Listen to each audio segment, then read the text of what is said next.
Bismillahirrahmanirrahim. Assalamualaikum warahmatullahi wabarakatuh. Perkenalkan, saya Apoteker Sarah Prasningsi SSI.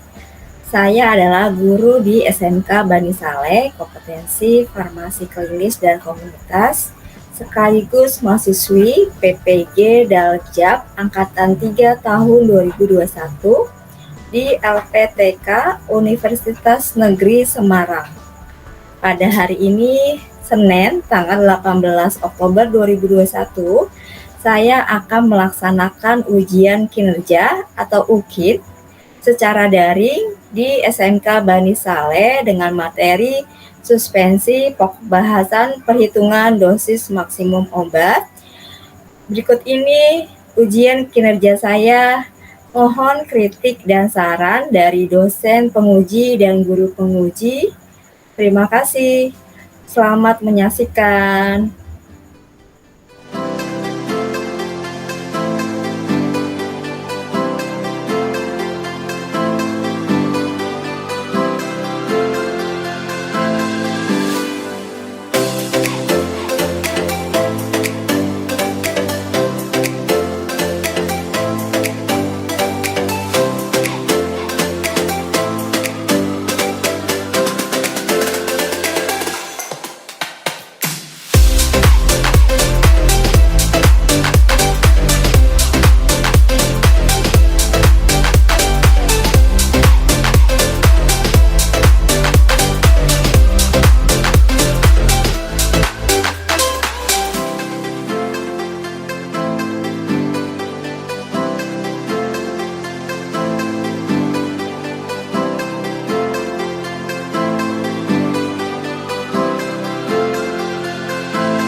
Bismillahirrahmanirrahim. Assalamualaikum warahmatullahi wabarakatuh.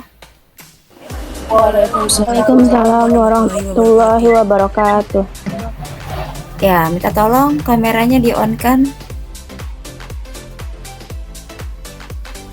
Lutfi, Alia, Davina, Zara, Bella, Safrina, Dia, Siti, Email, Alis, Alia.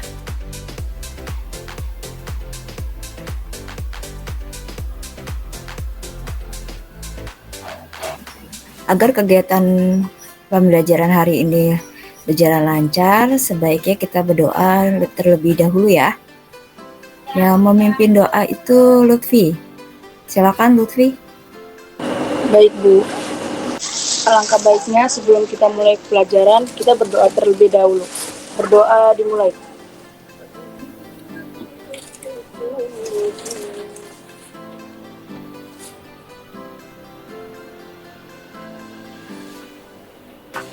Berdoa selesai. Memberi salam. Assalamualaikum warahmatullahi wabarakatuh. Waalaikumsalam warahmatullahi wabarakatuh. Bagaimana kabar kalian hari ini? Sehat?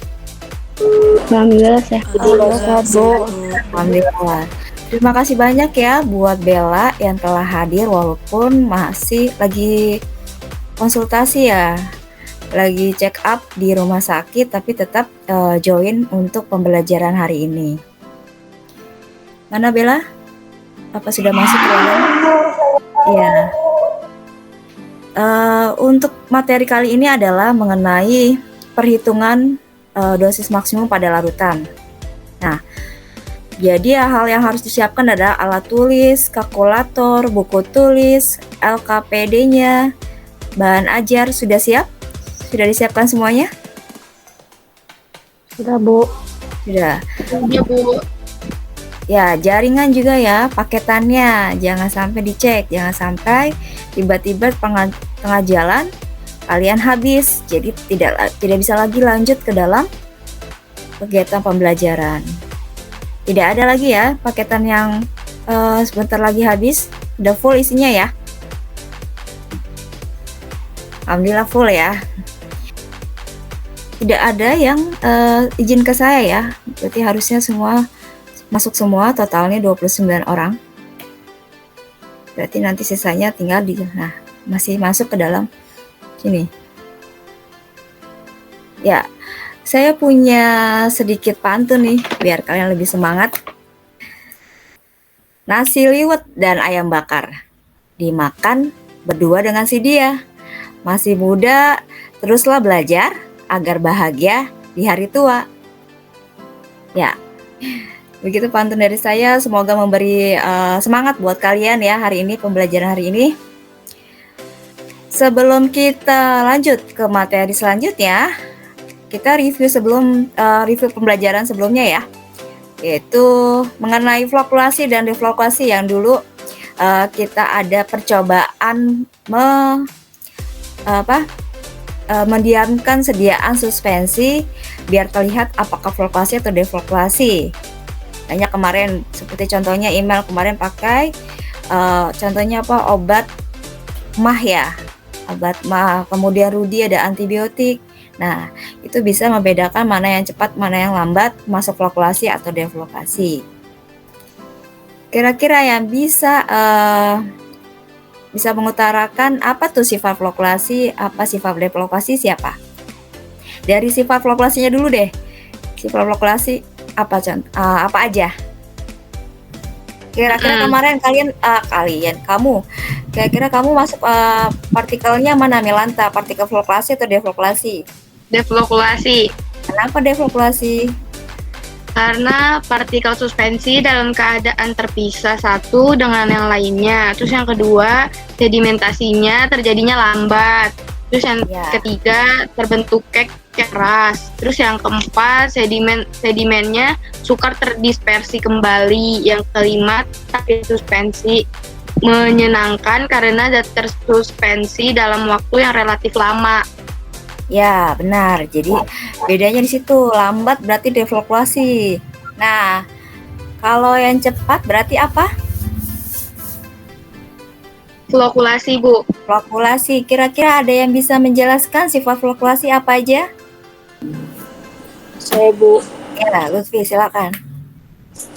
Sifat flokkulasi. Partikel sistem flokkulasi terbentuk agregat yang dapat mempercepat terjadinya sedimentasi. Hal ini disebabkan karena setiap unit partikel dibentuk oleh kelompok partikel sehingga ukuran agregat relatif besar. Cairan supernatan pada sistem deflokkulasi cepat sekali benih yang disebabkan flokus-flokul yang terbentuk cepat sekali mengendap dengan ukuran yang bermacam-macam. Ya, berarti benar ya. Cepat mengendap. Untuk materi kali ini adalah perhitungan dosis larutan. Tujuan pembelajaran hari ini apa ya? Yaitu yang pertama, kalian dapat mengartikan istilah-istilah yang ada dalam perhitungan larutan. Kemudian kalian dapat mengkonsepkan rumus perhitungan dosis maksimum zat aktif. Kemudian dapat menganalisa dosis terapi zat aktif yang akan diberikan ke pasien berdasarkan ketentuan yang tercantum pada brosur obat. Yang terakhir, kalian dapat melakukan perhitungan jumlah pemakaian zat aktif dan zat tambahan sesuai yang ada di resep dokter. Nah, manfaat pembelajaran hari ini apa aja? Yang pertama, kamu dapat mengetahui istilah yang ada pada resep sediaan larutan. Kemudian dapat memahami dosis zat aktif pada resep, sudah sesuai apa belum untuk mencapai efek terapi yang diharapkan. Yang terakhir, kalian dapat mengetahui dosis terapi zat aktif sehingga dapat memberikan informasi ke orang lain khususnya keluarga terdekat. Nah, kira-kira menarik nggak pembelajaran hari ini? Seru nggak? Seru, Bu. Menarik. Seru, Bu. Ya, lebih semangat lagi ya. Tahu manfaatnya, kita jadi lebih semangat biar kita lebih tahu bagaimana sih kita menentukan dosis terapi yang tepat buat pasien dengan kategori misalnya berat badan ataupun berdasarkan usia. Jadi nanti kalian kalau di rumah ada yang sakit kepala atau demam, itu bisa tanpa harus ke dokter terlebih dahulu. Jadi kalian bisa memberikan dosis yang tepat ke pasien. Tapi tergantung dari umur dan berat badan. Tuh. Jadi kalau kamu misalnya berat badannya berapa, umurnya berapa buat kamu dan adik kamu pasti berbeda. Nah, kita belajar dari sini ya. Lanjutnya, untuk penilaian, nilai KKM-nya adalah 75 diambil dari nilai sikap, pengetahuan, dan keterampilan. Kemudian jika nilai 50% semua, rata-rata 50% di bawah KKM, maka akan dilaksanakan remedial teaching atau remedial pembelajaran ulang. Jika pencapaiannya 30% di bawah KKM, maka dilaksanakan remedial test, yaitu penilaian yang pilihan ganda atau kuisis. Yang terakhir, jika sudah diremed tapi masih remedial juga di bawah KKM, maka dilaksanakan remedial ulang sampai dengan bentuk penugasan. Penilaian hari ini, untuk penilaiannya sudah paham belum? Paham, Bu. Ya, Sudah, Bu. Sudah. alhamdulillah. Nah, Paham, Bu. kegiatan hari ini apa aja sih? Nah, rondonya adalah kita akan persepsi dulu, kemudian menghitung dosis maksimum, lalu ada perhitungan penimbangan bahan obat, diskusi kelompok berdasarkan kasus, kemudian membuat PPT di Google Slide, dan presentasi. Nanti kita kesimpulan, dan terakhir adalah tes formatif dengan kuisis. Nah, ini persepsinya nih. Ada gambar sendok obat dan gambar etiket. Terlihat jelas nggak gambarnya? Jelas, Bu. Terlihat, Bu. Jelas, Bu. Jelas ya. Di sini ada 2 sendok ya. Sendok seperti sendok teh kecil ya, sama kayak seperti cangkir ya, pot gitu ya. Nah, sendok-sendok obat inilah yang digunakan untuk kita meminum larutan. Biasanya kalian kalau minum obat bentuk sediaan sirup pakai sendok apa? Sendok teh. Sendok teh. Ya, kalau masih menggunakan sendok teh yang ada di rumah yang sendok teh atau sendok makan stainless steel ya yang ada di rumah, sebaiknya nanti gunakan sendok obat yang ada di kemasannya, di kemasan obat. Kenapa? Karena volume yang dicantumkan pada sendok-sendok ini adalah sudah sesuai dengan yang dosis obatnya. Jadi misalnya 5 mili, nanti akan tulisan 5 mili. Di sini tulisan nih 2,5 mili, 5 mili, 7,5, 10 mili, dan 15 mili. Kalau untuk yang sendok obat ini range-nya banyak ya, ada 2,5 sampai 15 mili. Sedangkan untuk sendok yang ini hanya yang pertama itu lingkaran pertama 2,5, dan yang paling atas itu kalau penuh adalah 5 mili. Jadi ini untuk sendok teh. Di sini ada gambar etiket. Tertulis yang pertama, etiket pertama, sehari 3 kali 1 sendok teh. Ini artinya apa nih? Sehari 3 kali 1 sendok teh.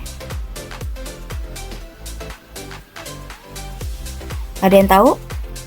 Sehari 3 kali 1 sendok teh. Artinya? 3 kali diminum dalam sehari. Nanti sekali minumnya 1 sendok teh. Iya, benar. 3 kali diminum ya. Masing-masing diminumnya 1 sendok teh. 3 kali kapan aja waktunya? Kapan aja waktunya? 3 kali sehari?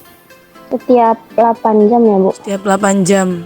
Setiap 8 jam. Jadi hitungannya waktunya pagi, siang, dan Malam. malam ya. Berarti nanti jelasin ke pasien adalah 3 kali sehari, yaitu pagi, siang, malam. Paginya 1 sendok teh, siangnya 1 sendok teh, malamnya 1 sendok teh.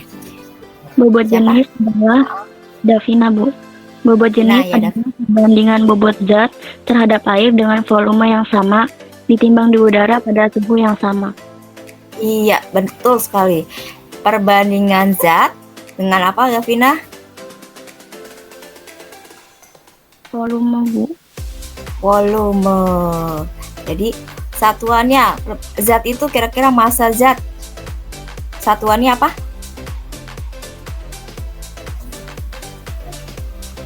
Dengan satuan gram atau miligram ya. Kalau volume, biasanya satuannya apa?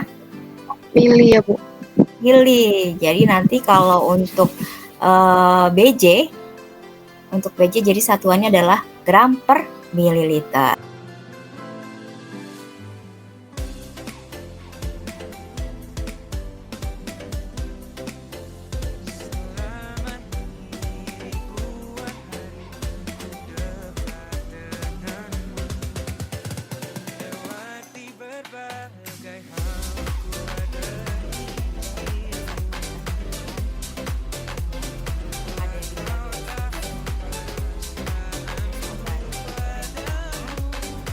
Ini ada link dosis maksimum. Jadi untuk kalian yang dosis maksimum itu terdapat pada Pharmacopoeia Indonesia D3.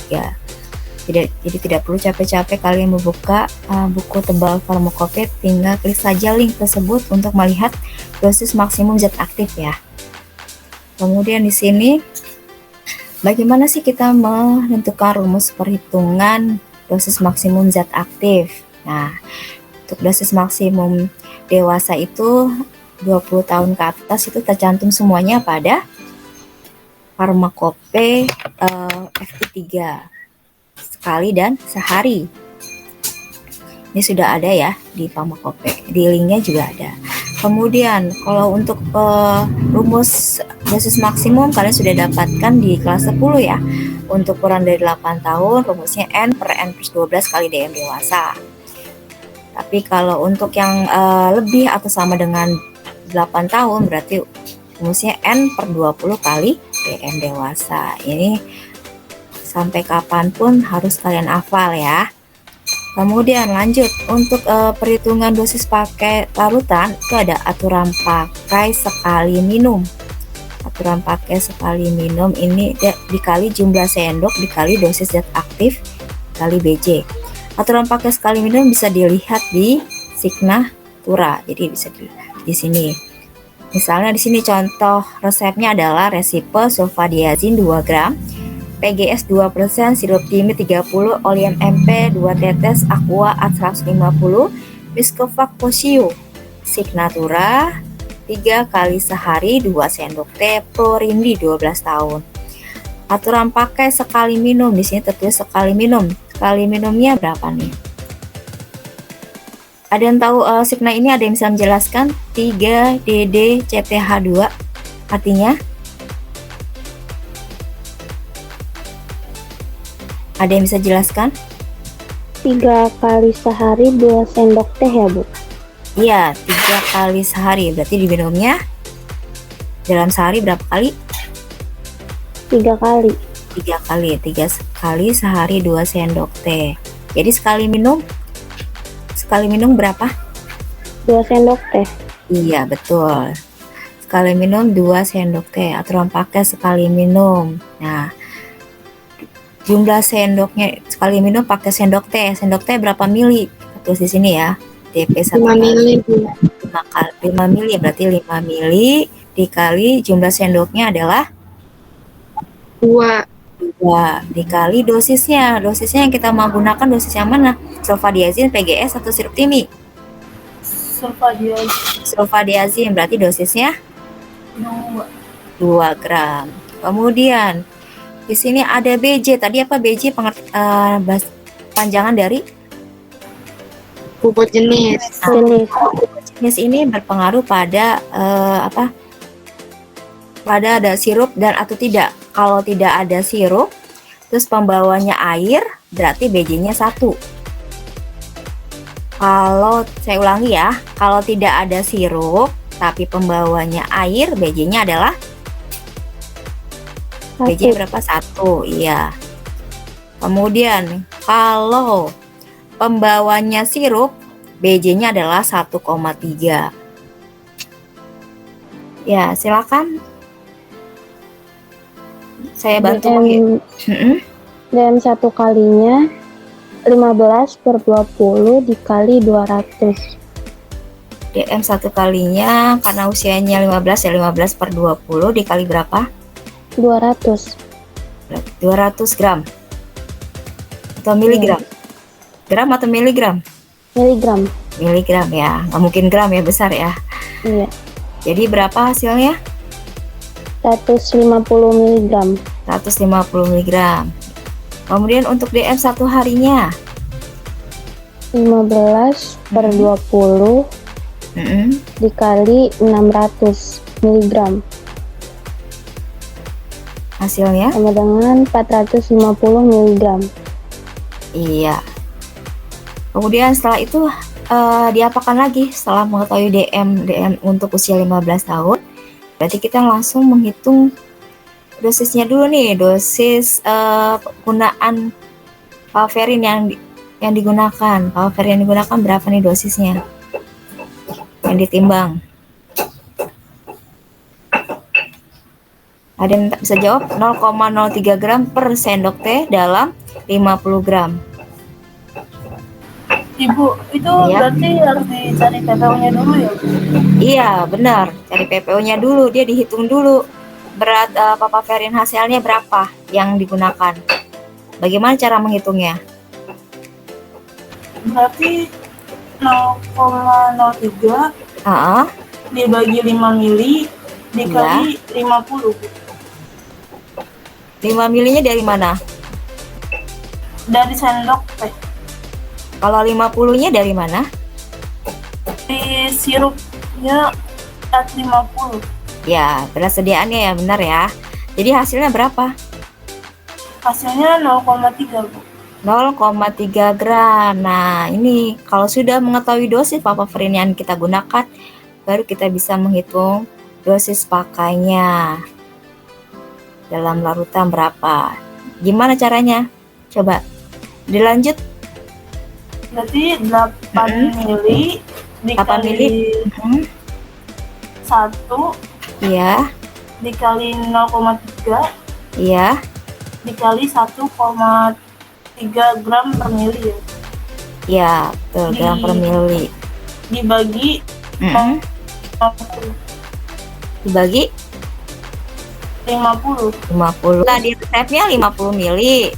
Tapi di buku resep standarnya formulanya 100 mili. Jadi untuk kalamin berapa gram? Hati-hati ayo. 50 ya, Bu. 50 Heeh. per 100 Iya, betul. dikali 8. Iya, betul sekali. Jadi hati-hati, yang diminta dulu baru dibagi dengan yang ada di buku resep standarnya. Hasilnya berapa nih? 4, Bu.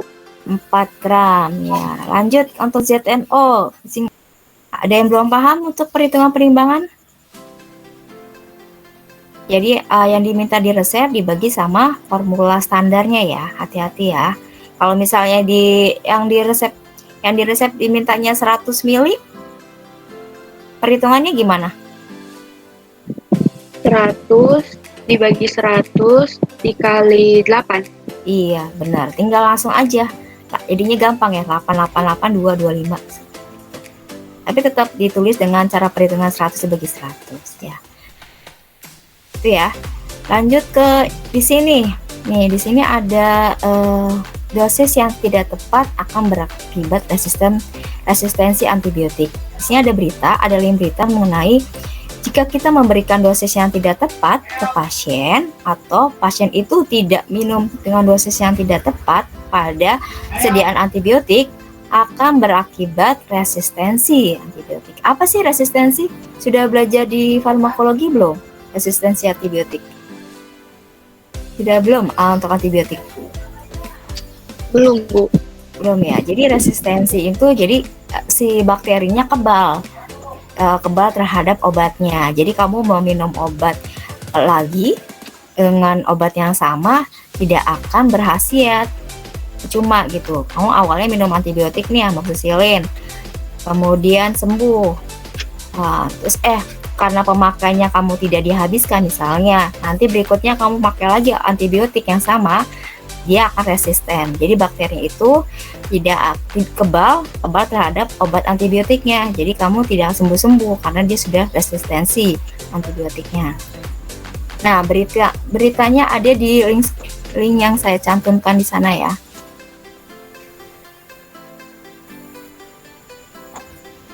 Lihat linknya. Terlihat Bu. Beritanya, ya, di sini awas resistensi antibiotik makin tinggi. Nah, pakar ingatkan kontrol ketat apotik.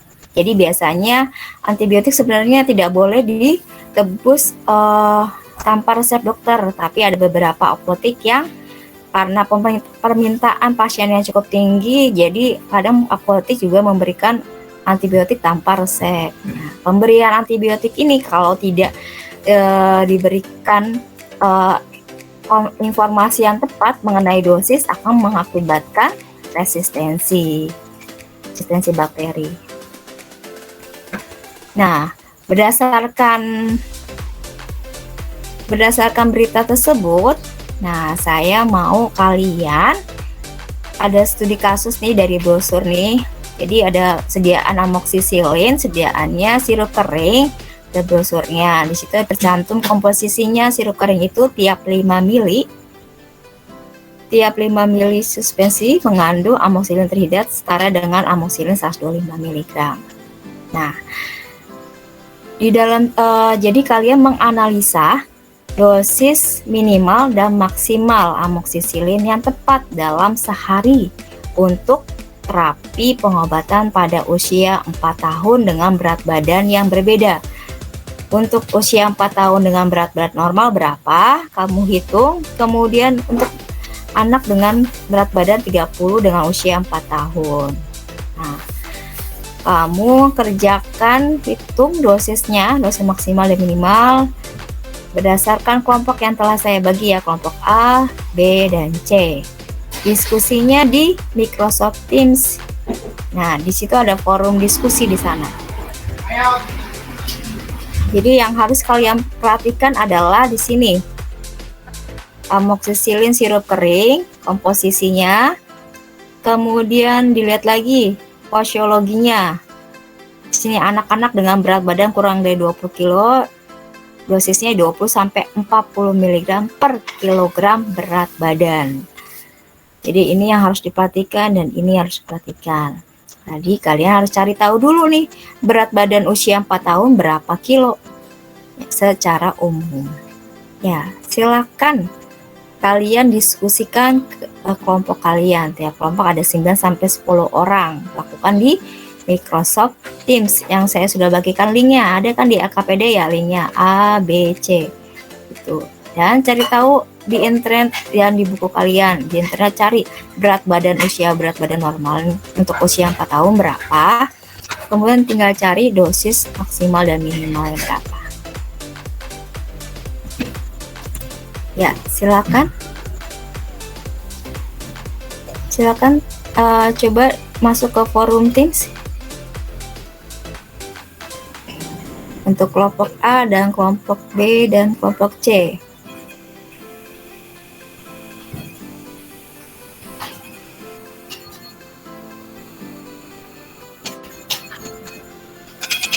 Berat badan 30 kilo.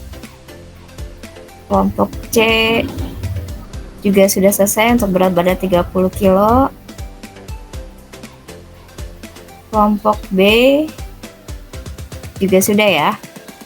Berarti diskusinya sudah selesai, bisa masuk ke Google Slide. Silakan.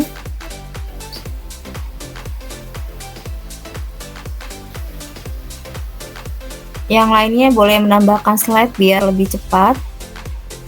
Tidak usah menunggu slide 1 dulu selesai, tapi langsung saja tambahkan slide sampai slide 5. Kemudian isi masing-masing slide. Jadi gotong royong, tidak sendirian, tidak satu orang yang mengisi slide-nya. Ya, kelompok C udah ya. Berarti ya. Tinggal kelompok B dan A. A sebentar lagi. Kelompok B tinggal jawabannya nih mau diupload.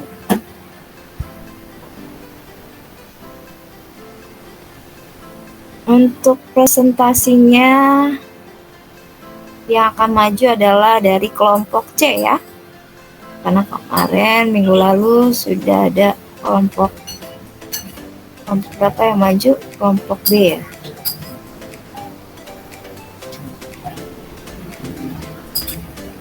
Nah, kelompok A sudah mau, tinggal 1 slide lagi. Kelompok B tinggal 2 slide lagi. Nah, sudah jawabannya kelompok B, tinggal 1 slide lagi. Kelompok A juga.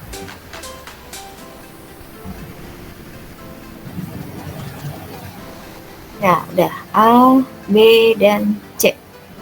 Oke. Siap-siap ya untuk kelompok C ya.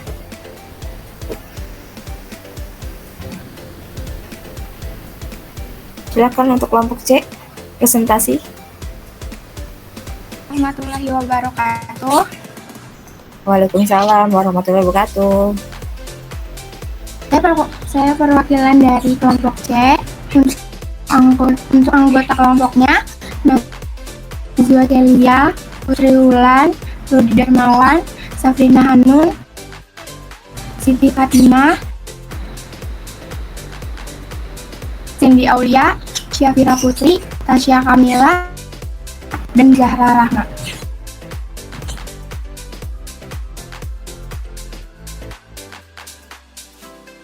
Amoksisilin sirup kering. Tiap 5 ml suspensi mengandung amoksisilin trihidrat setara dengan amoksisilin 125 mg. Dewasa dan anak-anak dengan berat badan di atas 20 kg sehari 250 sampai 500 mg tiap 8 jam. Anak-anak dengan berat badan kurang dari 20 kg 20 sampai 40 mg per kilogram berat badan sehari dalam dosis terbagi diberikan tiap 8 jam. Untuk penderita dengan gangguan ginjal perlu dilakukan pengulangan dosis.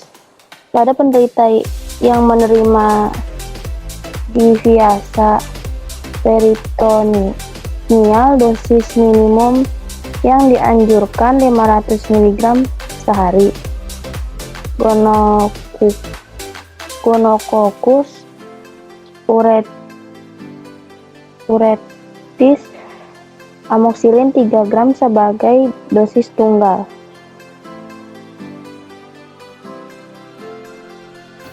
Ya, silakan lanjut slide berikutnya. Masalah-masalah. Rumusan masalah menganalisis dosis maksimal dan maksimal amoksisilin disirup yang tepat dalam sehari untuk usia 4 tahun dengan berat badan normal dan berat badan 30 kg. 10 mg dalam sehari ya, Bu? Ya. Nah, dosis amoxicillin dry syrup yang tertera di brosur tiap 5 milinya mengandung 125 mg amoxicillin. Jadi, 240 mg per 125 dikali 5 mili sama dengan 9,6. Dibuletin jadi 10 mili atau sama dengan 2 sendok teh. Ada yang bisa bantu? Siapa? Perhitungan dosis maksimum. Kemudian dosis ada 2 macam ya. Dosis apa aja untuk 2 jenis itu? Email? Dosis maksimal dan Bella? dosis lazim, Bu. Ya, dosis maksimal dan dosis lazim. Pengertiannya apa dosis maksimal, dosis lazim? Kalau dosis maksimal itu dosis yang berlaku untuk pemakaian sekali dan sehari. Ya. Kalau dosis lazim itu petunjuk yang tidak mengikat tetapi digunakan sebagai pedoman umum, kayak dosis antihipertensi yang bersifat umum, tidak khusus untuk penderita tertentu. Ya, betul. Jadi biasanya kalau dosis lazim itu yang biasa yang tertera di kemasan ya. Misalnya dosis untuk usia anak-anak di bawah 2 tahun 2 kali sehari setengah sendok teh. Atau untuk dewasa misalnya 1 sendok makan seperti itu. Jadi kalau untuk dosis maksimal itu biasanya tercantum pada brosur ataupun Farmakope Indonesia gitu. Jadi kalau untuk kemasan biasanya di dosis lazim. Jadi dia dia tidak mikat. Jadi kalau misalnya di dosis lazim di kemasannya itu tertulis 3 kali sehari 1 sendok teh misalnya. Nah, untuk usia 4 tahun. Kita mulai ya. 1, 2, 3.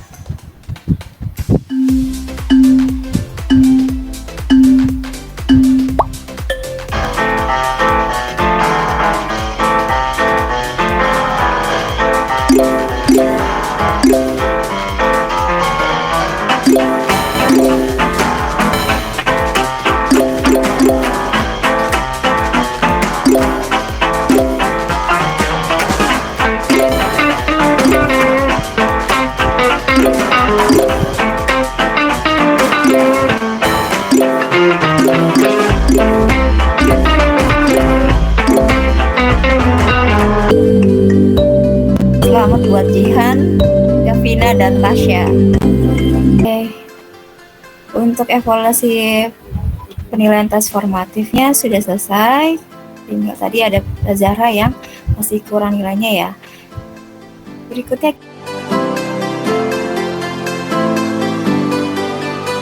kira-kira nih materi yang sulit untuk materi ini apa sih? Untuk materi hari ini yang paling sulit bagi kalian?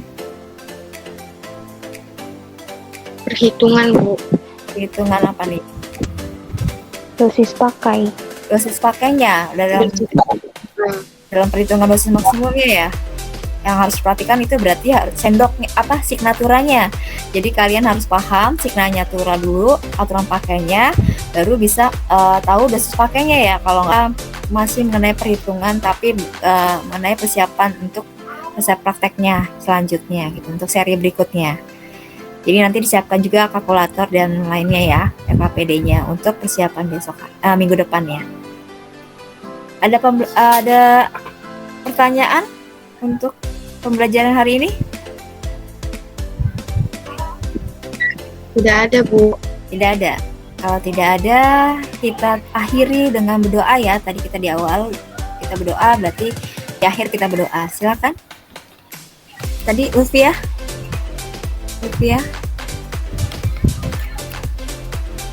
atau Bella, silakan Bel.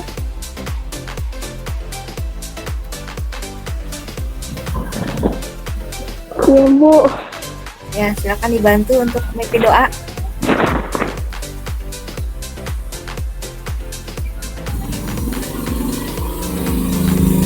Untuk mengakhiri pembelajaran hari ini, alangkah baiknya kita berdoa terlebih dahulu. Berdoa dimulai.